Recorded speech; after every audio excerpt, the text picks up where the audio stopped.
Yo, what up, everybody? It's Nick White and Cayla, and we want to welcome you to the very first episode of the 314 Midwest Crank Podcast. Crankviews, this first one. First one. How's it feel? I'm excited. It feels good to be here. It feels good to be here, especially with the fact that like we've had this platform for a minute and we've just been trying to figure out what the best thing is to do with it. About 3 years now. Yeah, it'll be 3 years in December, I think we've had this platform. So, I mean, with this being our first episode, we'll definitely get into some band here in a second, but this needs to be an opportunity for our audience to get to know us. We want y'all to feel like family when you're here watching the episode. We want you to get to know us. So, Cayla, what's a little bit of your background? How did you get into this? What makes you love the culture? What drew you to it? Oh, man. So you already know, doing bands since elementary school. My dad used to always take me down to New Orleans during Mardi Gras time, seeing all of those bands down there.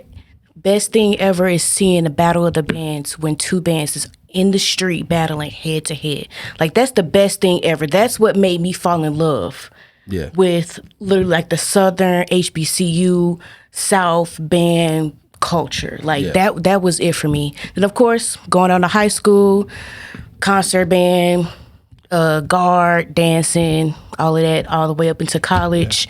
Unfortunately, I didn't attend the HBCU, but I did get to march in college. So that was an experience. I'm sure that was still a really good experience. Yeah, it was. It definitely was. For me, it was a little different. Coming from a family that had and has a huge musical background. Mm-hmm. Like, my grandma still sings in local blues bands around town. In fact, she has her own local blues band. My mom was a singer and a dancer coming up. I had great uncles that played in the Army band, like during the Vietnam War and things like that. Music has always been at the forefront of our family. Yeah. And so we've always, I mean, you could come to a get together at our crib and it's just like everybody's sitting around the table singing. And if somebody messes up the harmony or something, you're starting over. You know what I'm saying? You got to start over. The biggest thing for me and what drew me to the culture was, for one, my mom used to take me to the Gateway Classic every year when it was here. And I don't think I realized how much that impacted me. Yeah. As a kid. Yeah. It didn't hit me how much it impacted me until later when I rediscovered the culture and then fell in love with it. Mm-hmm. It was too late. I did not have an opportunity to go march at one of these programs that I truthfully love so much. But the thing about it is, like, the culture just means a whole lot. It really does. And I love to be involved in it. I love to go see bands, love to go see battles, all those different things. That's really what drew me to it. And, of course, going to see Drumline, you know what I'm saying? It was PG-13 when it came out. None of us were old enough to go see it, but my mom and all of my friends' moms all taught together at the same school, and they all put us in the car and took us to see it. And they were like, we don't really care about what's in the movie. Y'all need to see it because it's history and it's culture. And it definitely was history. And it really shaped the culture a lot. It really did. So further down the line, I just got into it. I just started looking up bands on YouTube and things like that. Obviously, us doing band in high school and helping out with our high school band program and things like that. That's really what drew me to it, you know. But once I went on YouTube and saw those videos and heard these bands in my headphones, the next thing that happened is like, I want to see this in person. Yeah. Immediately got on the road. We really off the road. Did. Hearing those bands in your ear over headphones is nothing compared to hearing them live. I swear. Like it. You know you're a real bandhead when you go to a game and the first thing that clicks in your head is, I don't want to sit on the side. Right. I want to be in front because the sound won't. The sound won't. You're not gonna hear the band. You're in a group page and there's people arguing about the acoustics of a stadium. Yeah. Real bandheads you dealing with. Facts. So what would you say is like the history of our platform? How did this come about? Really, I think it came about from our lack of exposure to HBCU opportunities for band being presented to us in high school. And then with us going to college and looking and seeing how easy it is to, basically be accepted. how you can excel in these band programs, what they're doing, what they're bringing to the culture, all of that. Like, just us sitting down and looking at these bands. First of all, we went back and we coached at our high school alma mater. Probably one of the best experiences for me. For real.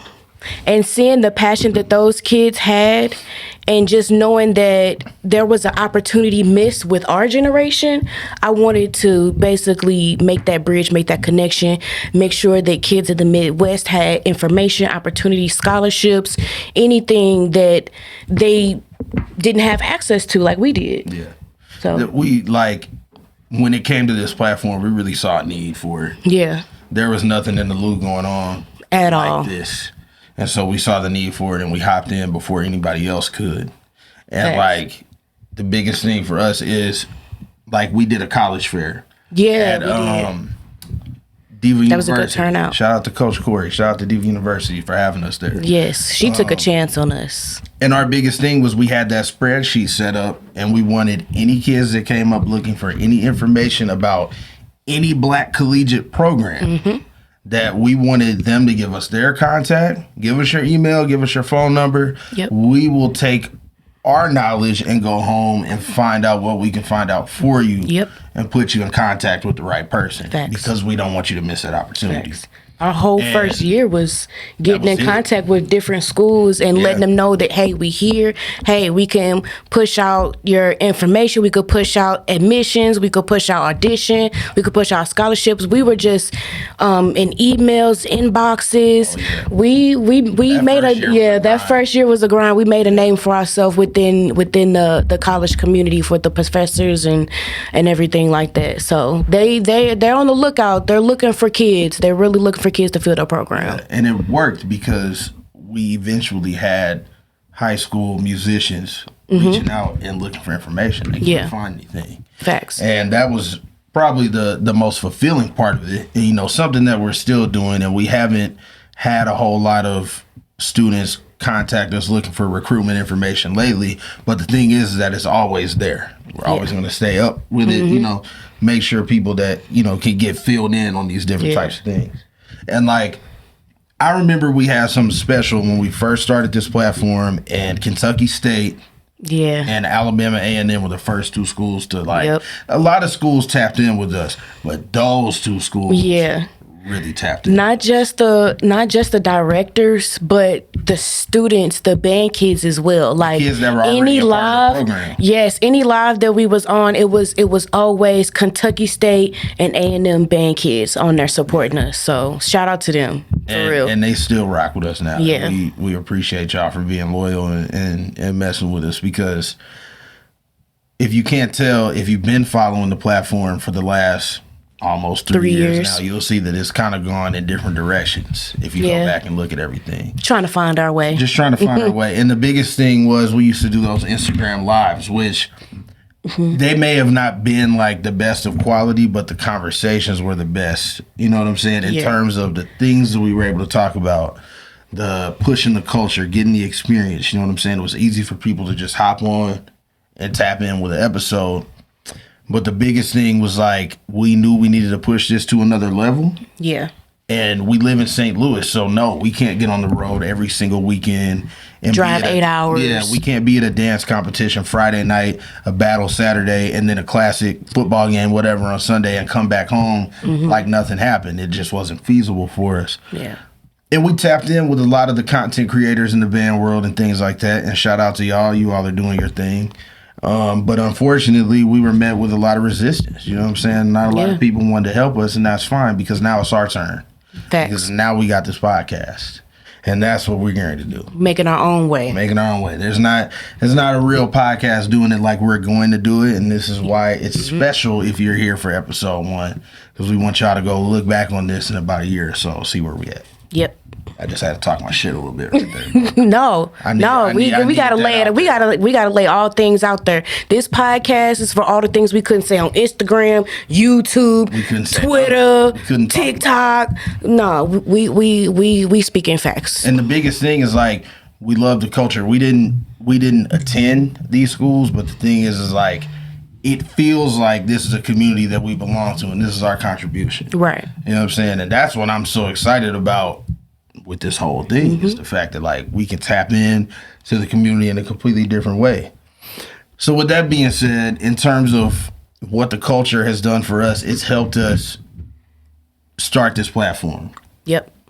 That's the coolest thing. Having an outlet, being able to talk about band, being able to, if we want to post a clip of the Stingettes or the Golden Girls or whoever, you know what I'm saying? Because we just want to shout them out and show what they've been working on.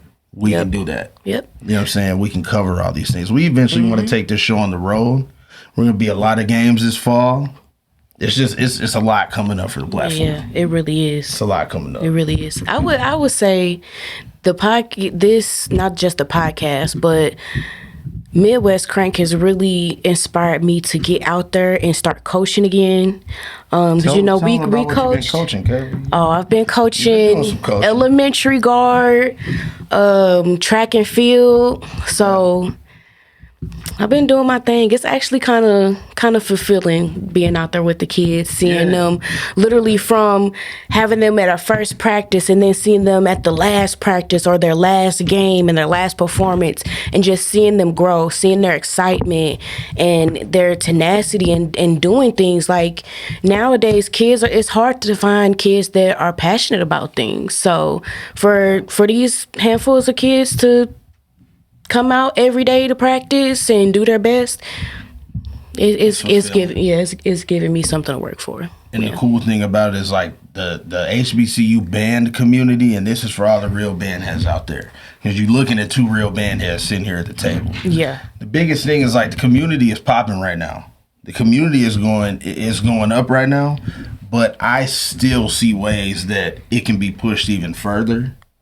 And I want Midwest Crank to be at the forefront of those things. Yeah. I got a whole lot of ideas. When my mind starts running about Midwest Crank, I almost have to stop myself because I'm like, you're cooking too much. You cooking up way too many ideas right now. One idea at a time. Because what I want to do is throw all these ideas out here and work. We went to helping kids find a school, to media, videotaping. That's not our niche. To we drove interviews. We drove to Atlanta. In the mountains at 3:00 in the morning so we could make it down there for that battle, because we wanted to see all the bands that were at HBCU Culture Battle of the Band. Yeah. But see, I love doing that, and I love getting on the road and going to see all these things because I love traveling anyway, so I never stop doing that. But when we're going to get a battle here in St. Louis, keep that in mind. That's something else I'm thinking about. That's a lot of work, y'all. That's a lot of work, but we'll eventually get there. In due time. So with that being said, we got to highlight a program. Every episode, we got to highlight a program, and we got to do a song of the episode. Starting off with the favorite. Starting off with one of our favorite programs, a program that has tapped in with us. We've also gone to school with a lot of people who have been a part of this program over the years. That is the Alabama State University Mighty Marching Hornets. Yes, sir. And the Sensational Stingettes. And the Honeybees. Oh, can't forget about the Honeybees. And can't forget about the flag line either. Shout out to everybody down there. Mighty Marching Hornets. What would be your favorite Alabama State song, uniform from the dance line, anything? Nick, come on, man. They got a lot, though. That's what I'm saying. Got a lot. That's what I'm saying. First of all, you asking about one of our favorite colleges, so putting you on the spot. You're putting me on the spot, and I don't just have one. Like, I don't know. I would say if I have to think about a uniform right now, the first one that pops into my head is, what was that? Was that Labor Day Classic with Brianni? And they were wearing the black and the gold. It was long sleeve, and it was a one piece. It was like crisscross gold glitter. It was very cute. Janae's year? I think it was Brianni's. It was Brianni's year. That was a nice one for sure. It really was. I think for me, in terms of arrangements, I got 3 Alabama State arrangements I can recall you get to pick 3 right now. You said 1. I'm giving you 3 now. My ideas are cooking now. I'll give you 3. My 3. Didn't You Know? Of course. Erykah Badu. You got to leave the Erykah Badu arrangements to them. They can't be touched with those arrangements. Regulate by Warren G.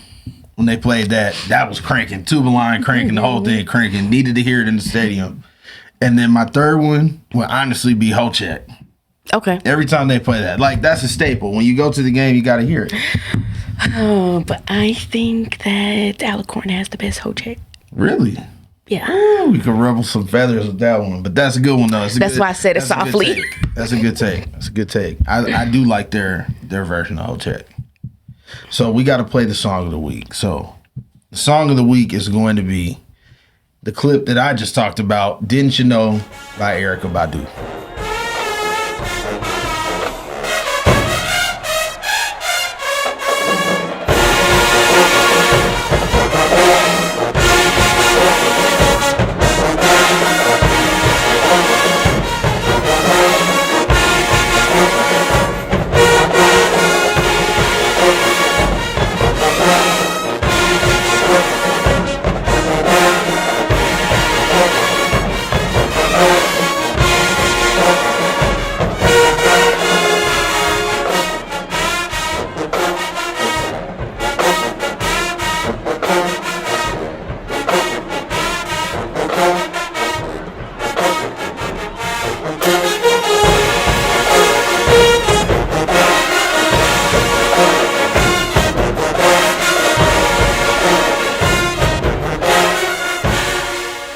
You got to follow Alabama State. Follow them, Mighty Marching Hornets, on Instagram, everywhere. They are always posting scholarship information, high school band camps, anything for all you high school students out there that would like to be a part of that program. They're always posting it. It's always there. Any thoughts about that program and where they're going? Because they're really succeeding right now. They always, like, you think that... Well, a couple years ago, we were like, they're just the best they've ever been. They sound so good. And then the next year, they sound good. Like, I don't know. They just keep sounding good. So it's like, it's just up for them. They just keep going and going and going and going. And I don't have no negative comments. I think a lot of people confuse sounding good with power. You know, Two different things. Because I think I love bands that are powerful and cranking a little more than you might. Because I think you like do ballads a lot more. Yeah. Somebody could put out an arrangement that was cranking, and I'll sit there and be like, "Oh, that shit was cranking." Like, you need to listen to that. You already know. Yeah, it was alright. If you gonna send me a JSU arrangement, he already know. If they just loud, I'm gonna say no. Man, it's a no for me. I'm gonna be at the game like this every single time. No, JSU can't just. So this past year, I would say they've whoever got them on lock, good job. Shout because their balance, their period, their balance has gotten so much better. Because I hate when they trumpets is just blaring through the whole band and you can't hear the clarinets, you can't hear the sax, you can't hear nobody else but the trumpets. So you feel like their trumpets are just drowning out like the lower brass. That's on some arrangements. That's on fair. some arrangements. I get that. Because when you sent me that I know which one you're Who Won't Smoke. I like Who Won't Smoke. The first time I heard Who Won't Smoke, and I think it was honestly like the way that they captured the video of it happening at the game. The whole crowd was there. What game was that? That was Southern. Yeah. Southern. Mm-hmm. And like that game was heated. That game was heated. That was a band battle. You can go back on YouTube and watch it right now and feel the tension in the headphones. Mm-hmm. They were playing over each other away from where that school is, and like hearing that and hearing them crank that after Southern was cranking across the field, and then it's the exchange between both bands. Yeah, dude. I think that's probably what made me send that to you, not even tripping off the arrangement for real. I was just like, dude, the energy at this shit was ridiculous, and we should have been there. I needed to be right in the middle of it. I popped Nick bubble so bad. You did. I was depressed. I was like, dang, man, I thought I had a good one. I thought you would like that one. And since we're just kind of talking about bands right now, yesterday the National Battle of the Bands competition in Houston, Texas was announced. The lineup. This event will be taking place in Houston at Energy Stadium August 24th, if I'm not wrong. This is Saturday. Fourth Saturday of the month. 24th or 25th. It was one of those. One of those. It's the weekend of the 23rd. Yeah. For sure. Yeah. And the lineup includes Bethune-Cookman University, Prairie View, Texas Southern, Tuskegee, JSU, Miles, Southern, and Tennessee State. All under one roof going at it. In my opinion, the best lineup they had in since they started. In my opinion. I'm glad to see Miles is back in it. That's what I'm saying. I'm excited to see Miles. I'm excited to see Bethune. I know people are not really excited. Bethune. I'm excited to see them. Shout out Sudden Impact, man. One of the best drum lines in the swag. Yeah. Straight up. Yeah. Their tunnel energy is unmatched. I listen to that tunnel all the time. They so all the time. Swaggy and funky. So with that being said, that is a competition that's going to kick off the season. It's cool to see that Texas Southern has been invited this year. I want to say they did it last year too, but seeing that they're there is great. Either Southern you sound and Jackson good or bad. are normally there a lot. Jackson wasn't there last year. Shout out Tennessee State. Tuskegee, this is an awesome opportunity for people to get to see their program. Yeah. I think that'll be really cool, just really good for the culture. Shout out to Prairie View too. Has Southern been there every year now? I feel like they've been there every year. I feel like the jukebox is definitely in that competition more than they are not. Yeah, I think so. A lot. What competitions or games would you say you would like to make it to this year? Ones that we keep trying to go to. I think it's happening this year, though. First of all, what we keep saying we're going to go to, Magic City Classic.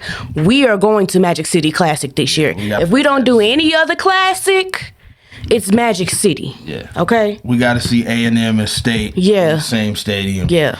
That classic draws a humongous crowd every year, and it usually rains every year, and it didn't rain last year, which makes me nervous about this year a little bit, but we'll see what happens. I'm going to be out there in the rain. I'm going to be out there in the rain with my poncho and everything. I don't even care.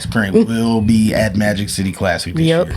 My plans are I'm going to try my hardest to make it down there to Houston in August. I don't know how that's going to work for me, but we going to try. I'm going to try. I'm going to try to be there. It's kind of tight because it's dead in August. Yeah, so you got to be busy August. Yeah, I got a real busy August. I will be at Soul Bowl this year. Cayla, I don't know if you plan on rolling to that, but I will be at Soul Bowl this year, and I'm trying to figure out something to do for the platform with Soul Bowl. I'm kind of tossing some ideas around, just haven't figured it out yet. Okay. But I definitely want to be at that Bayou Classic. I'm doing Bayou Classic. You doing Bayou? I'm doing Bayou. So either way, the way it goes is platform will be represented. Yeah. Regardless if it's both of us or one of us. Right. So we'll definitely be at Alcorn for Alcorn Jackson State. She will be in New Orleans for Southern and Grambling Bayou Classic. Yep. Which is one of the best classics. Honestly, I go for New Orleans. In the culture. Yeah. I mean, you get New Orleans out of it, so you know what I'm saying? It is what it is. That's my second home, so. But I mean, I can't wait for this season. I see a lot of potential in a lot of programs this season. I think it's going to be a good one. Yeah. A lot of good things coming this season. I'm excited to see Prairie View because that's kind of why I want to get to Houston. Me too. I've never been able to see Prairie View in person. Never seen Texas Southern in person. Mm-hmm. Never seen Miles in person. We've seen Miles. I haven't. When we went to Atlanta. Oh, we sure did. Yep. We sure did see Miles. We sure did. We sure did. So that'll be cool to see them again. Shout out Prof Snipes, man. He is hilarious. Band director down there, dude directs with the white gloves and the sunglasses every time. I met him at a sports bar in Atlanta. They had a band brunch type of thing. Type of get together there, and he just walked in and was chilling at the bar. I went up to him. I said, "What's up, Snipes?"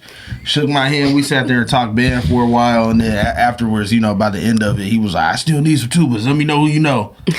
So, if you need a little scholarship, you need to go talk to Prof Snipes. He's always passing out some. They got an excellent band program. Yeah. They have a really good band program, and honestly, a lot of Miles was one of those bands, especially when you go to school to go to their band. And when we first became band heads, I remember that was one of those programs where you really didn't want to sit across the field for miles because they would always come. They on lock. And they were still on lock. come with it. It's not that they don't anymore. They still come with it. But I wish just get their numbers up. Yeah. I wish I could have been able to see them 2015 to 2018. Oh, like, they used to be almost, 300 deep, like somewhere in there. Ooh. Another band I would like to see in person is FAMU, the Marching 100. Yeah. I got a soft spot for FAMU. But see, I want to see them at one of their home games. Yeah. Oh, no. It's got to be in Tallahassee. I want to see them at one of their home games. Anywhere else. It's got to be at the stadium. Fact. That hey, let's go. Mm-hmm. That's why I'm like, I got to see them at one of their home games. We'll definitely have to see them in one of those episodes for sure. We are close to running out of time here on this first episode of the Crankviews Podcast. So before we close it out, we need to talk about a couple of things.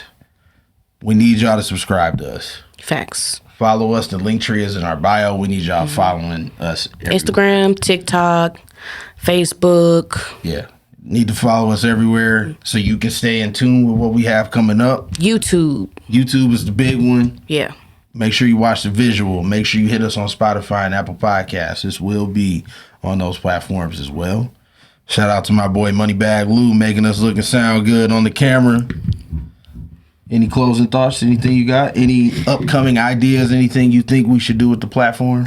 I'm excited to get to these games. I'm excited to hear y'all opinions. I'm excited to hear you guys' voices, who you want to see, who you think are going to win during these classics and games and stuff.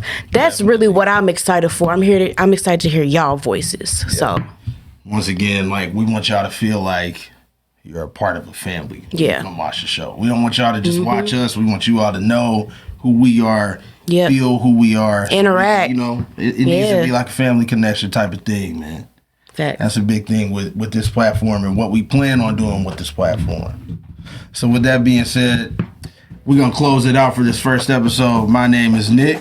And Cayla. And this has been episode 1 of the Crankviews Podcast. Subscribe, like, comment so the algorithm can help us. And crank up. We'll be back soon.